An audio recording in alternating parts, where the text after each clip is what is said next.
Hello, Kardec Radio. We are live streaming from the Seattle area on March 24th, 7 p.m. Eastern, 4 p.m. Pacific, all time zones in between, and around the world. We want to welcome everybody to our program tonight. This will be our last program of March, and I will not be on the program in probably April.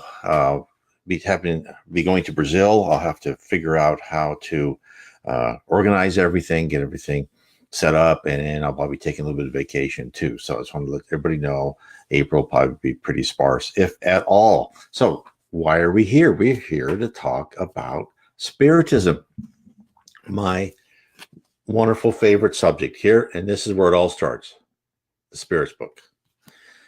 Allan Kardec codified information from spirits in the 1850s and brought to us the third revelation. I cannot impress upon everyone to find the Spirits book. You can find it on PDF. You can find it on my website, my blog site, nwspiritism.com.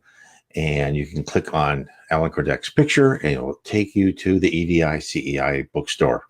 So this is the end of, I've had a series of shows talking about my book, How to Live.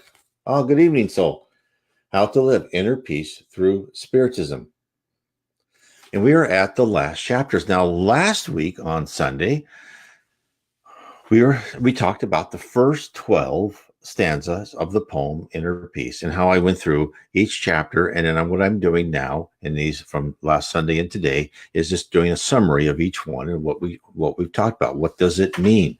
Now, the whole book, How to Live Inner Peace Through Spiritism, is explaining this each short stanza and what does it mean and how do we achieve it. Very exciting.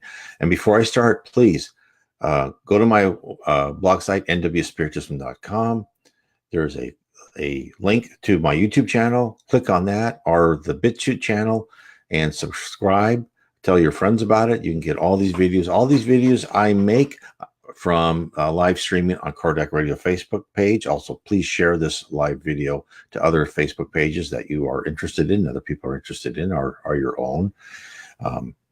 But tell over your friends, go to my YouTube site. I have many videos, every video on how to live, all my other books, talking about near-death experiences. I have a whole section of Spiritism Explored and Explained, where I just talk about different aspects of Spiritism, short aspects, short commentaries, 4 to 5, 6, 7 minutes, sometimes a little bit longer, shorter, what different aspects of Spiritism means to me and should mean to you, if you so choose.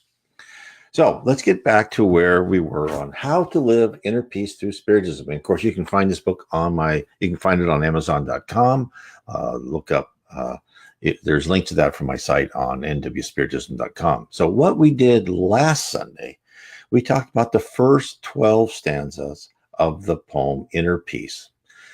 And one of the poem started like this: keep always trust in God and in yourself, a serene conscience, time spent on productive matters. And as I'm reading this poem, see how it builds up. You have to have kind of the foundation, and then you're building more and more of the building, and then you're putting things into the building. So I'll start over again. Trust in God and yourself, very important. A serene conscience, time spent on productive matters, a constructive speech, a prayer allied to work, hope in action, an industrious patience, a dispassionate opinion, the blessing of comprehension, the participation in everyone's progress, a compassionate attitude, and truth enlightened by love, which was the 12th.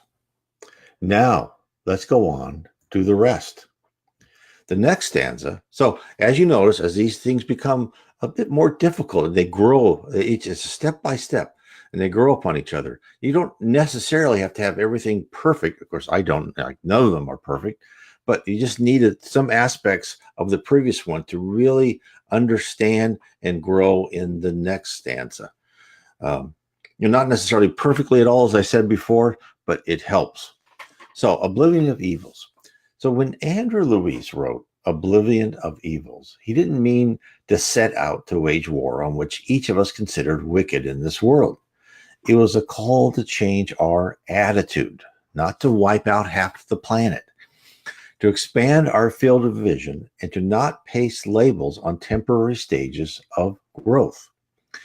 It was a request to consider the entire story in the context of immortal life and growth. Yes, wrongdoers must be cautioned and imprisoned at times. Nevertheless, constant attempts to teach and guide them are part of our responsibility on Earth. After all, we are members of this student body, of this campus called Earth, and we are part of the process of enlightenment for those around us. Spirits tell us that evil is nothing more than the absence of good. The inability of people to discern the correct act versus the wrongful act. Reincarnation is the mechanism to repair this lack of judgment. We have been there. We have all had lack of judgment. We still have lack of judgment. And we have been what many consider very bad people, I'm sure, in the past. I'm sure there's exceptions, but I know I have not been a good person. Therefore, throughout many lives, we soon learn the repercussions of our thoughtless deeds. Hence, the more we can facilitate the education of ourselves and the entire human race, the faster we may move from a world of atonement, where we are now, to a planet of regeneration. A planet of regeneration where evil and ignorance of civilized behavior is greatly diminished. Wouldn't we all love to live in a place where we're not worried about someone hacking into our computer, sending us sending us emails that steal all of our information, that we're cheated on the street corner, someone pickpockets or someone steals our car or whatever? Wouldn't that be a great, just that, if we just got rid of that and lived in the way we live now, it would still be wonderful. But a planet of regeneration will even be better than that, right? You'll have people, you'll have politicians who are there because they want to help, not because they want to promote themselves and keep people voting for them to have power and money and wealth. It will be a wonderful thing, but in order for that to happen, we have to start, first of all, getting a majority of citizens to really believe in the golden rule, right? They don't have to necessarily believe in Spiritism. They have to believe in the fact that treat everyone as you want to be treated yourself, and that they should need to learn to listen to their conscience. And one of the aspects of Spiritism that helps people learn to live with their conscience and promote their conscience is the fact of karma, right? Karma is real. Karma, reincarnation is real. And this is what Spiritism says they will bring.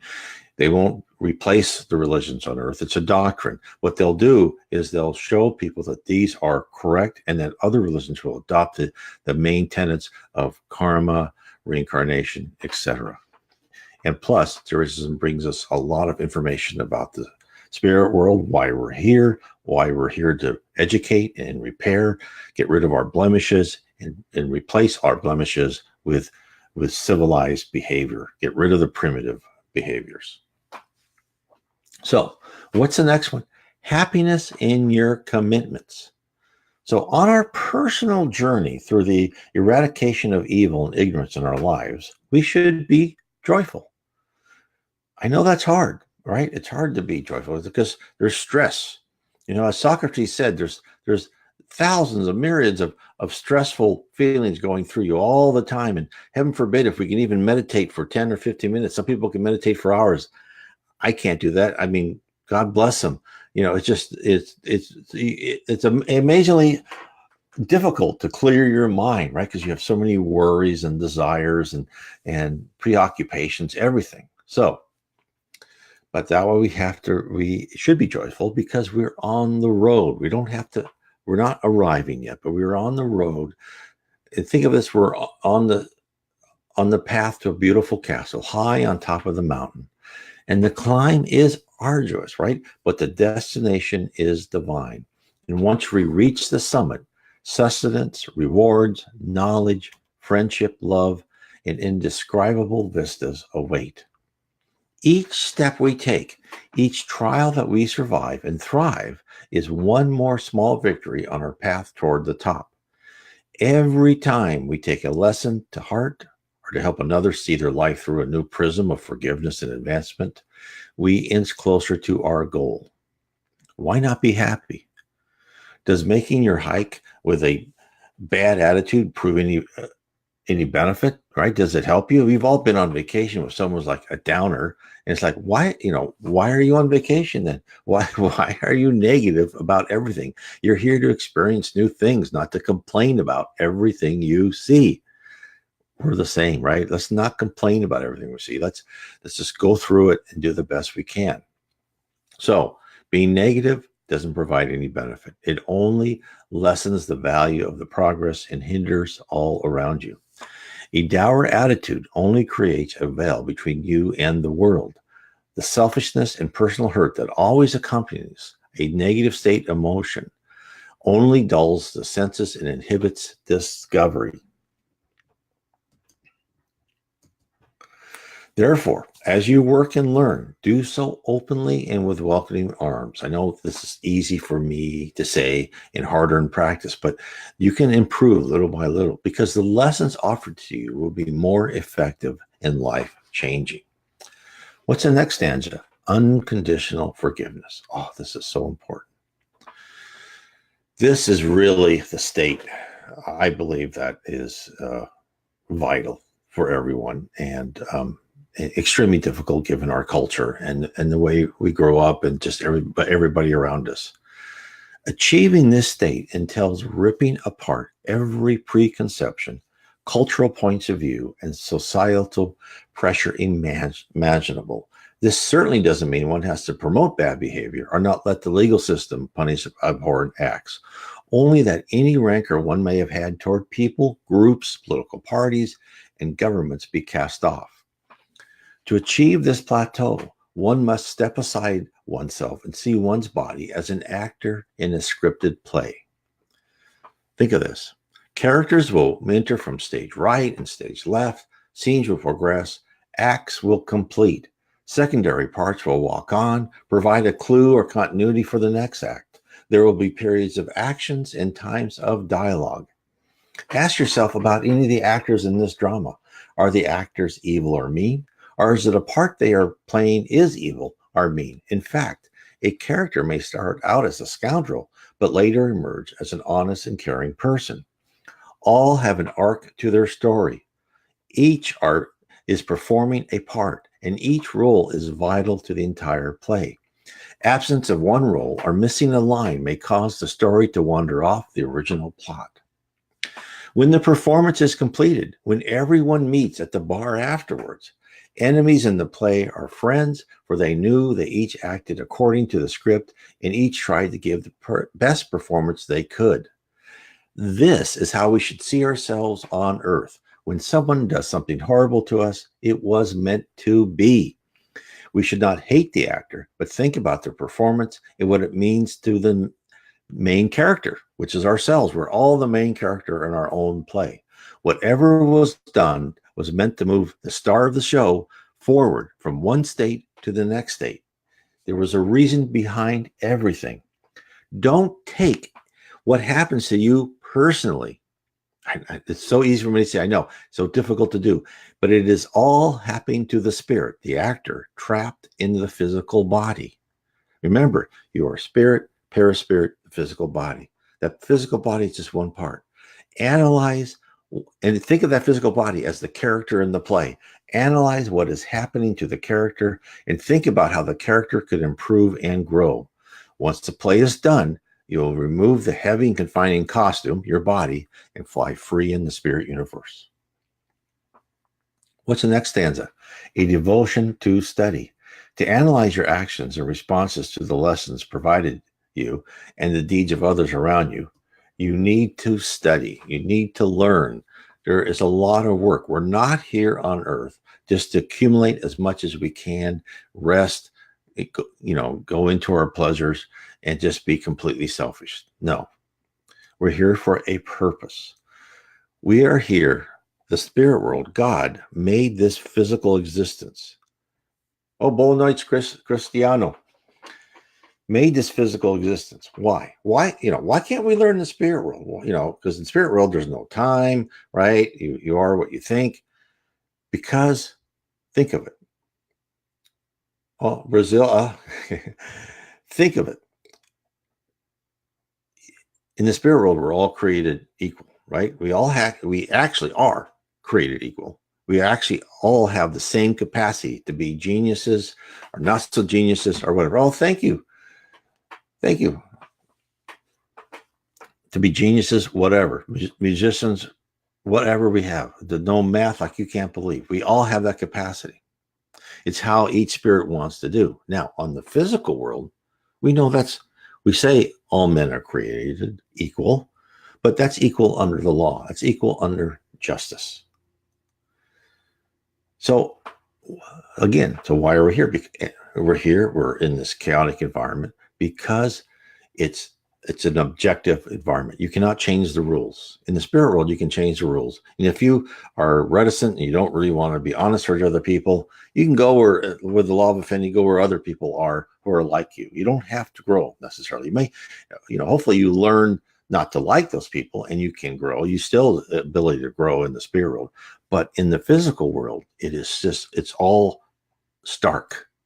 It hits you like a lead balloon. It hits you like a rock thrown at you and bloodies your forehead. You cannot miss it. That lesson is right in front of you all the time. The physical world was created for us to learn. Now, why do I know that for sure? Because the higher spirits, they don't have to be reincarnated anymore. They are beyond that. They are perfect spirits. They only come back on missions for something important. We're here under this white heat of, this kiln that the high spirits call it, or the, learning through pain, unfortunately. We're here to get rid of our primitive emotions. So this devotion to study, right? Every stanza, every word in the previous lines of the poem, Inner Peace, leads to this juncture. Only by preparation is one ready to begin the task, to explore an important topic. And this topic is the most imperative in your life. It is the reason you are on earth. As I said before, to understand the messages from high spirits, you should put yourself in a state free from ego, negative emotions, and stress. Next, you need to rearrange your feelings to acknowledge the presence of superior beings in your life and the part they play. You should emphasize the positive attributes you possess. Most important of all is to launch the journey with as clean as conscience as one can imagine. I cannot stress that enough. And once you get a clean conscience, as I said before, actually on the second stanza, a serene conscience, right? Cast off the past misdeeds. Let them be forgotten. They were but required lessons. Completed, less than perfect. But now move forward with your conscience as your guide and governor. Remove all the stress, which is accompanied by a clear conscience, and complete an unconditional forgiveness for all. And look at your life from the peak of a mountain. Peer down and see yourself on that rocky trail. Now you're ready to study. Now, each word from your guardian angel or high spirits, via reading spiritist books or meditation, will resonate with you. You shall find the true meaning of each sentence and how it affects you. What's next? A gesture of kindness. The rest of the poem is really a guide of how to behave after you've embarked on your personal journey of enlightenment. As you study and learn, you will naturally begin to reshape your outer personality. This will occur because your inner self shall be altered. The negative vibrations will be replaced with positive harmony. You will begin to radiate light instead of darkness. Those around you will feel it and respond accordingly. None of this, I guarantee you, will happen rapidly. It takes years. When you go to the gym, you go, oh, I've had a workout. Look at these muscles. I've had a workout for almost 30 minutes. Do you see results in one day? No, it takes months, years sometimes, right? To shape your body, your physical stuff as you want. It takes even longer to reshape the wiring in your brain and to really mold your character, your personality, as spirits call it. And I've seen they use this word personality in books from the Reverend G. Val Owen to Chico Xavier. Is really, that's what we are. And as a spirit, we're this logical group, this personality, right? That's really what we are, because we're all thought. So, but the change will occur. And as you strive, your spirit mentors are there with you, reinforcing good behavior, just like a teacher rewards hardworking students. As you act with kindness towards yourself, you begin to show it to others. Being calm, correct, and caring towards everyone around you starts to become a habit. It is as if you were transported back into the days of polite society, where men and women were consciously gracious and good manners were always in the forefront. This is a welcoming state. And if you sit back and you feel you are in it, then you have achieved a great victory. The next stanza is an encouraging smile. Now, with kindness comes the outward appearance of compassion. With love and compassion, offering a pleasant face with a smile becomes the rule, not the exception. Walk down any street and greet oncoming people with a smile and a hi, and see what you receive in turn. Mostly, I greet those that pass by me with a smile or a friendly nod, and I get nothing in return, or I receive a quick glance. Seldom have I seen a smile. That's all understandable. People are seemingly forced by circumstances beyond their control. I know, I've been there too, to scramble their entire lives.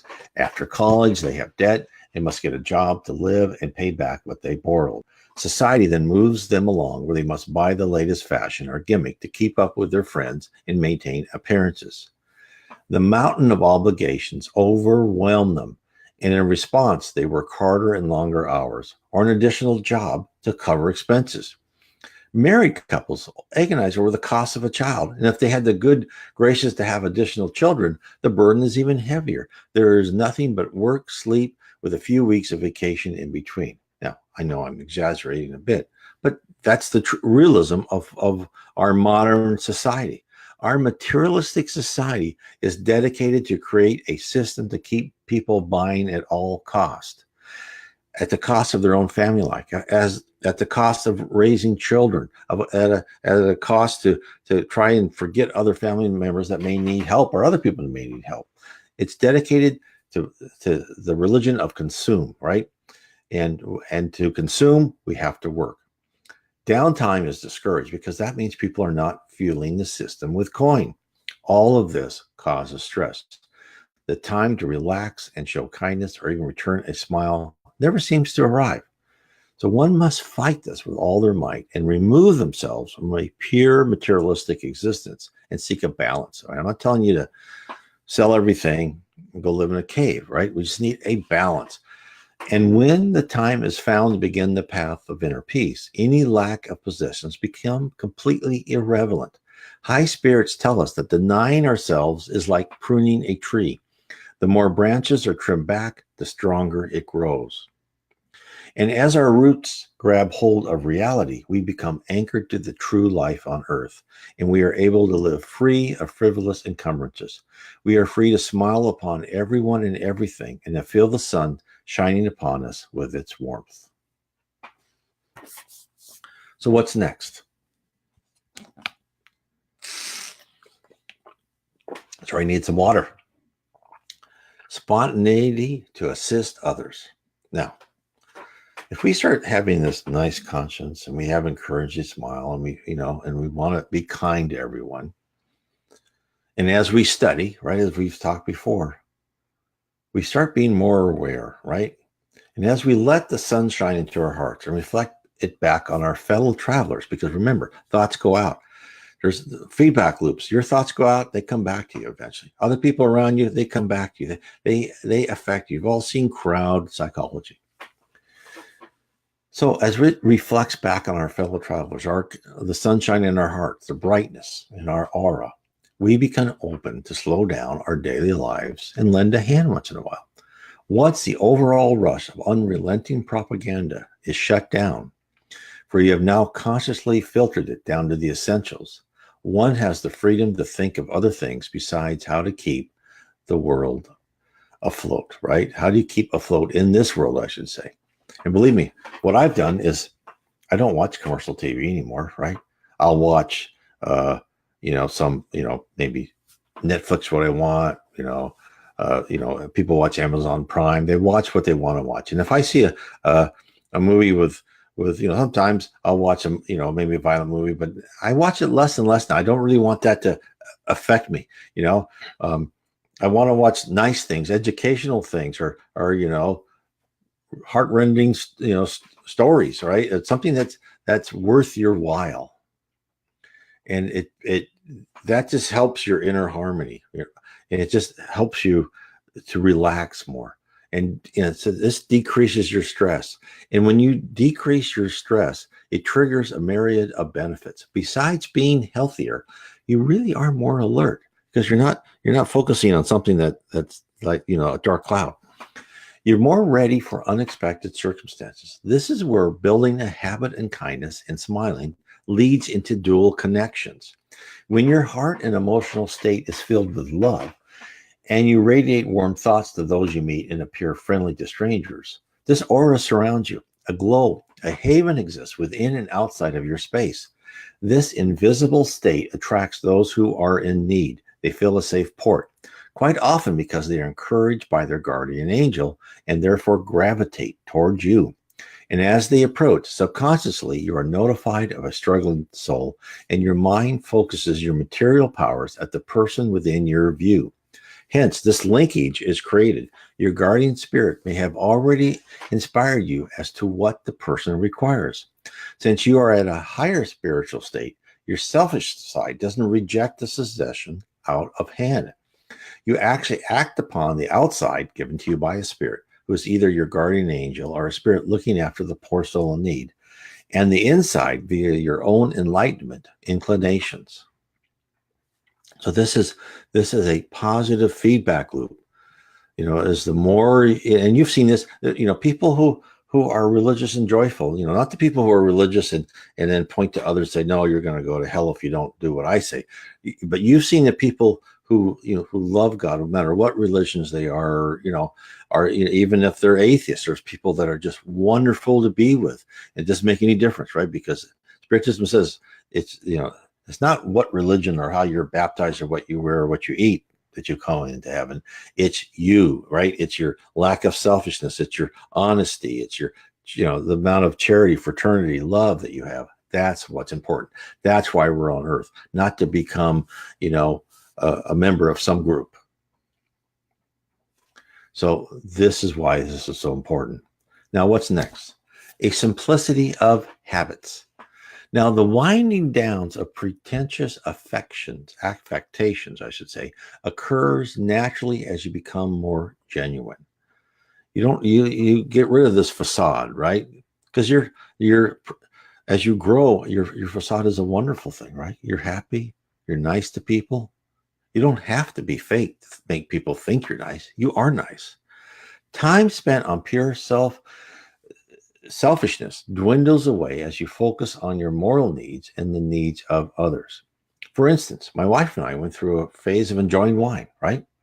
We sampled different types and had a pleasant time of wine tasting. It was fun. Thankfully, I found that after I graduated to about a $20 bottle of wine, I couldn't taste the difference of anything more expensive. Lucky me. We could buy what we please and stockpile some vintages we liked. This became a pastime, a diversion we could pursue on the weekends. But once we discovered Spiritism and became engrossed in studying about the spirit realm and our place within it, we abandoned the hobby of discovering, purchasing, and storing wine. It became unimportant. You just left it, right? Just like a little kid leaves one sport after another. Just, okay, I tried that, gone. It became an afterthought. Now, if we feel like a bottle of wine when we go to the store, we may pick one up and it'll last us over multiple days.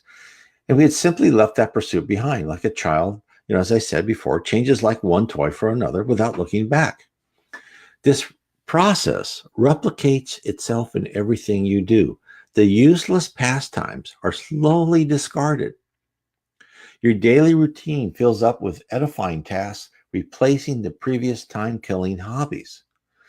Fortifying your spiritual nature defeats the urge towards materialism. You finally realize the true value of an object. It has none in the long term and is only good for its immediate functionality in the short term. Only your immortal spirits retains the value. I cannot tell you how exciting it is when, when we find new Spiritist book, like, when I finally read, oh, hello, Adrian. When I finally read Allan Kardec, The Gospel According to Spiritism, reading the books on Spiritism is so exciting. You learn so much. I reread this all the time. I have a app on my phone. You can just randomly go to different sections and just, the information coming from spirits is not something you can read once and understand. It's like the Bible, right? You can read those words over and over again. And I was always kind of terrible at that because I never really understood the parables. That's why I love the Gospel According to Spiritism. But it really explains. Other people, I'm sure, were smarter than I was, and we're able to figure out all the ins and outs and subtle meanings of the parables. But Spiritism brings them all there for everybody.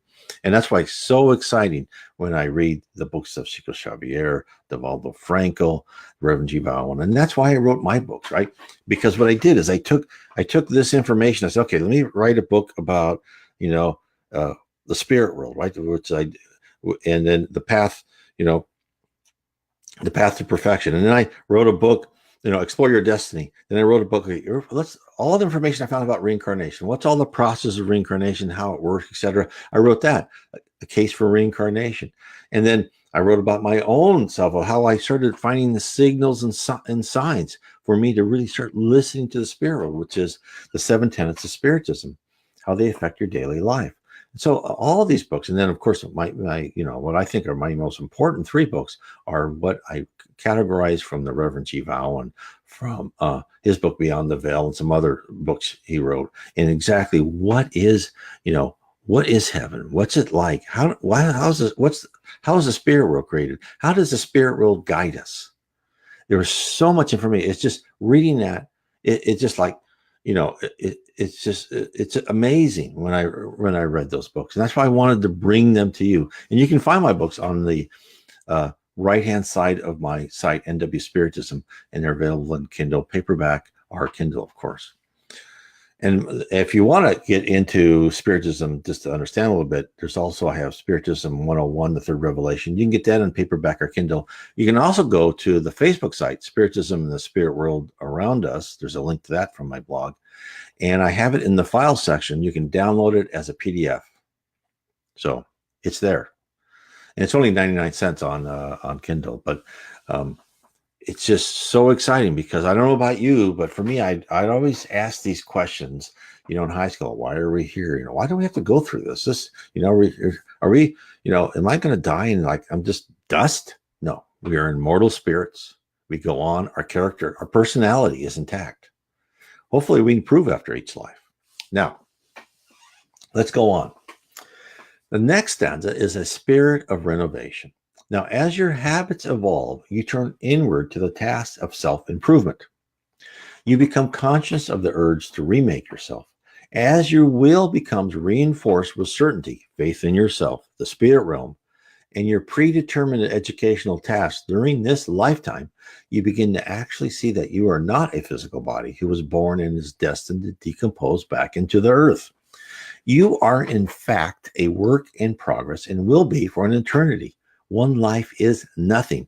If you could improve just one single aspect of your character to perfection in each life, you would ascend it at a rapid pace. And most of us spent countless lives parked at a level and repeat the same mistakes over and over again. I know I have. I've been told I have. Only with great suffering are we pushed out of our habits and make drastic changes. Think how we could soar to the heights of heaven once we actually plan to progress. And progress in life after life isn't like one of this, these straight sloping lines. It's more like you go through life. It's more like this, and then once you start, then you really start. Then that hockey stick goes up. So, following the advice of the poem will set the environment, a launching pad for dramatic ascension. Spiritual growth isn't, as I said before, it's not along an upward sloping line. But again, it's that radical, once you start, wow, you just start going up. Now, when that light turns on and you or some other person finally discovers and embraces the truth of our stay on earth, that's where the real progress begins in earnest. Merely attempting to put in practice the spiritual routine prescribed by the spirit Andre Luiz will set the stage for all subsequent incarnations.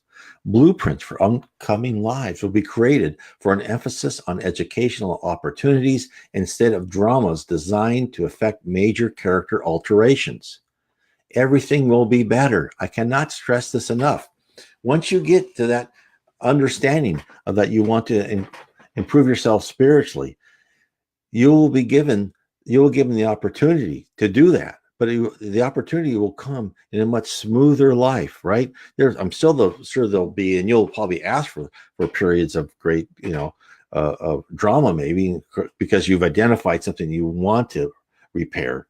But overall, things will much be better. The future will be bright for those determined to walk a new path. After all, Spirit is like a teacher who sees a student who's struggling, doesn't know the stuff perfectly, but doesn't that teacher want to help that student? Doesn't that teacher then, okay, this kid's got a great attitude. I'm going to help them all I can. I want him or her to be successful, exactly what they want for us. So when you want that new path, it still could be strewn with obstacles, but one that will forever transform one's character and personality. There is no greater treasure that we can take back with us after physical life than an improved sense of living and loving our fellow humans. Now, what's next? Fostering of tolerance. Now, once you determine that our bodies on earth are mere temporary receptacles to place our spirits into so we may survive and learn the lessons assigned to us, then we understand that any race, creed, and social strata that we come into the world is but an entry point for the particular curriculum that has been chosen for our benefit.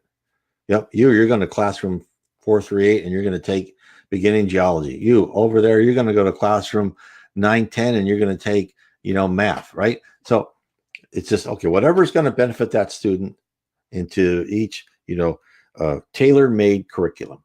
So human bodies are like the vehicles that hold the thrill seekers at the rides in Disneyland. For instance, in Mr. Toad's Wild Ride, one of my favorites since I was young, because I grew up right next to Disneyland, 2 or 3 people step into a modified representation of an early 1900s car. They experience the ride, the lights, the sounds, the moments of distractions, then they depart the ride. The color of the old-fashioned car is unimportant. What is vital is you went through the ride. During the excursion, time seemed to move slowly, since your senses were bombarded with new stimuli.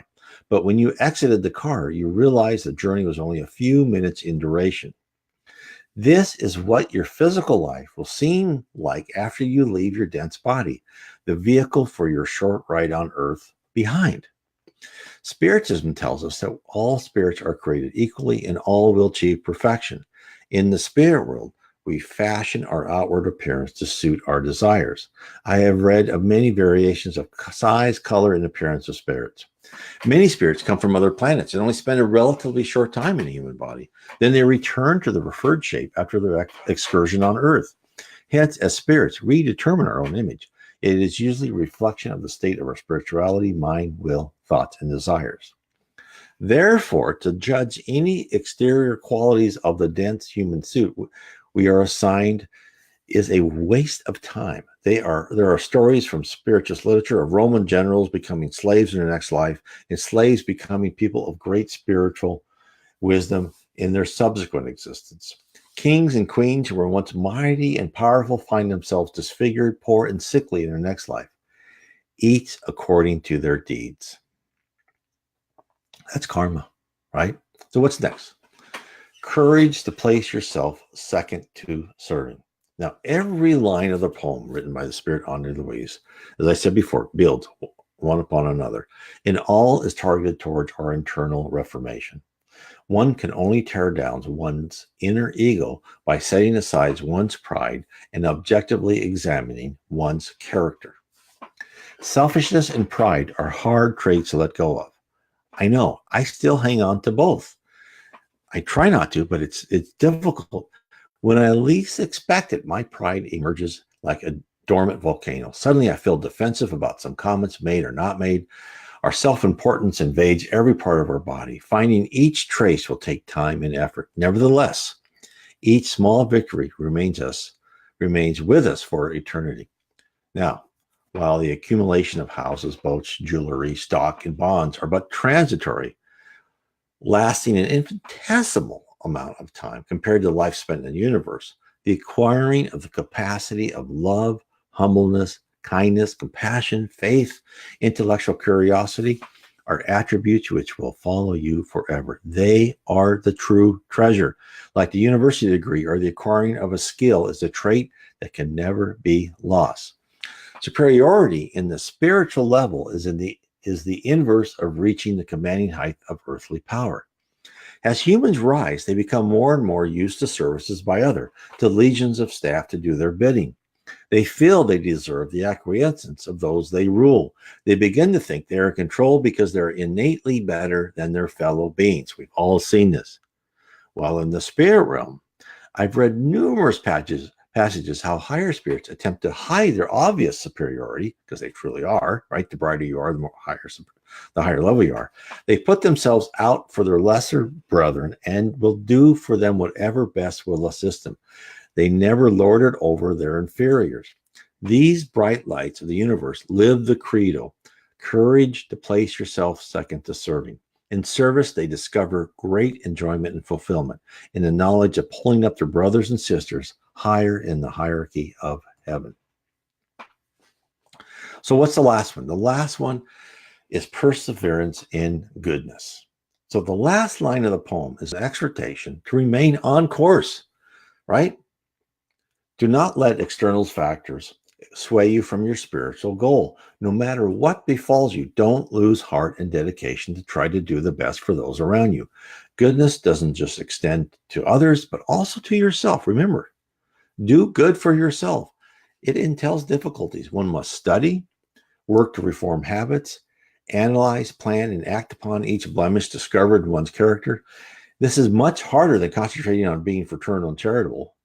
It involves learning basic truths about oneself, about society and culture, and how it affects you. It means that in many circumstances, one must swim against the tide. This is very difficult. To consciously reject the basic tenets of our popular consumerist environment means that old friends will drop away, not out of spite, but because you will no longer desire what they desire. It will occur naturally. Your tastes will slowly divert from theirs. But some past friends will become closer and new ones will appear. Those who detect your basic decency and non-judgmental character. They will see you as a beacon of light and will seek out your advice. For they know, whatever you tell them, it is not said out of self-interest, but out of concern for their future. Therefore, please follow Andre's advice. Persist in spreading warmth, love, and goodness. The ripples of your deeds will eventually find you, and your repayment will be 100-fold whatever you invested. This is what we've been told over and over. So let me conclude here. Spiritism, also called Christian Spiritism, is a doctrine, not a religion. There is, as I said before, there's no dogma to follow without reason. In fact, Spiritism says this: don't follow us, don't just say I'm a spiritist because someone told me to be a spiritist. No, each person has to create that foundation, that trust in God and yourself, right? You've got to create it yourself. You have to rationalize, and with your own proof, right? It may not be the proof that is accepted in a court of law, but your own proof. Either you had a near-death experiences, your uncle did, your mother did, or you had some other experiences, or you had some insight that came out of nowhere, something that will happen to you. Or you're just naturally, you're smarter than I am. You didn't need some sort of dramatic event, that you just figured it out. And as I've read, like many scientists do, when they look at the numbers, they look at the universe, they go, okay, this has to be created by some intelligence, right? That's what the spirits say. Look, you've got to create that firm foundation, right? So Spiritism is not an external cloak one wears, right? You don't put this, hey, I'm a spiritist, sign on your body, or you wear this special, uniform. No, Spiritism really is a tonic for your soul. In its base, it is intellectual with a coating of emotion, right? Spiritism doesn't grab you because of any extravagant promises. Spiritism shines a light on what is possible, but to get there is a trek. It's a hard slog through muddy terrain. I can't tell you how many people come and tell me, I don't know about the spiritism. I've been told that we have unconditional forgiveness for anything we do. And I say, yes, you have unforgivable forgiveness for whatever you do, but that doesn't mean you're not going to be, you're not going to have a lesson. You're not going to be shown how not to do this in the future. It doesn't mean that you're not going, that karma is not real. It's like if you have a 5-year-old that writes on the walls or rushes out into the street, you got to teach that 5-year-old to be civilized, and put them in a corner or and say, no, you can't do that. Right. And you still love your 5-year-old and you forgive your 5-year-old, but you have to educate them.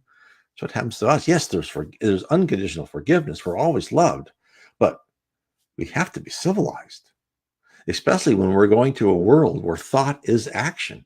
How can we not be forced to be civilized? How can we not be forced to get rid of our primitive emotions? Think about having the power of Jesus Christ, where his thoughts will create whole worlds. Him with a group of high spirits. Would you let anyone like me even be anywhere near that? Where I know I'm still weak and I still think bad things, and no, I would never let myself be someone like me be there. So that's why we have to go through this. There is unconditional forgiveness, but that doesn't mean we can't. We have to stop being educated. So it is not easy. Spiritism doesn't push you to go out to street corners and announce the third revelation. It merely asks you to be there when people inquire or need help. Spiritism merely lays out why you're here, how you can graduate from this place, and who is guiding this campus of Earth and your personal destiny, which is always meant to educate, never to punish. It's education. Spiritism is like that thick book left on the table. It's been there for years, waiting for you to read it. But when you look at the size of the effort to consume it, you hesitate. Unbeknownst to you, there's a gold coin beneath that book. But once you start and begin to understand the ramifications of its content, your life changes. Everything, every occurrence, every person around you is seen under a different perspective. You begin to understand, to fully comprehend the world around you. For the first time, you realize the injustices of the world are here for a purpose. You see the innocent being downtrodden and the rich taking advantage, and you shake your head in the acknowledgement that all is happening to teach everyone valuable lessons, and everyone is where they at the precise moment they need to be there. That someday, in some life, the rich will trade places with the poor, so each and every soul may be well-rounded and learn to love and to be honest in every circumstance. And as the light peers into your soul, your character transforms. You begin to improve. You live life happier because the small things don't bother you like they did before. The large things don't knock you for a loop like they did before. The waves that used to crash against you and shake you to your foundations become still. And when you find that gold coin under the book, you realize that it stands for your new self, the new me, the reformed ego and id. You know that you have had this only treasure that you can take with you after death, your improved personality, ready to meet your new friends in heaven and start your next adventure in your immortal journey to perfection. So that concludes our talk today. Again, I want to remind everybody, this is all in my book, How to Live. You can get this on Amazon in Kindle or in paperback. You go to my site, NW Spiritism, click on the book. It will take you to where you can buy the book. Also, again, you can click on Allan Kardec on my blog. It'll take you to the EDICI bookstore with a lot of Spiritist books in English. You can also find Spiritist books on other sites. They're on Amazon.com if you want them through Kindle. But the books actually on the EDICI bookstore are actually cheaper if you want to buy them in paperback than you can get them in Kindle. They make hardly any profit on those books. So it's there. I want everyone to, please, again, tell people, go to my blog, share this live stream, subscribe to my YouTube channel or BitChute channel. And then, just be there for people when you need to. I hope I've helped people. I hope we've reached some, and I really appreciate all the viewers that come and comment and send me. I've had a lot of contact people on the blog, contact me lately and ask me questions, and always do that. I'm always happy to help. I will be a little bit hard to maybe reach. I don't know. It all depends. Hopefully coming up the next month in April 2019. We'll see what happens, but beyond that, I should be back into the routine, and I'll reschedule our Sunday night meetings again. I might make it a different time, not sure yet, but I will make sure everyone knows on Cardiac Radio Facebook page. Again, tell everybody Cardiac Radio Facebook page. Tell them to join that. There's other people, a lot better people than I am, on there, and they go live. Also, again, all of this is on Cardiac Radio. Cardiac Radio is an app you can put on your Apple or your Android phone. You can get Cardiac Radio messages, programs 24 hours a day. And there's some live programs. And if there's not live programs, there's pre-recorded programs from previous programs that you can enjoy. So I want to bless everyone. Thank you. And I will see you in a while. God bless you.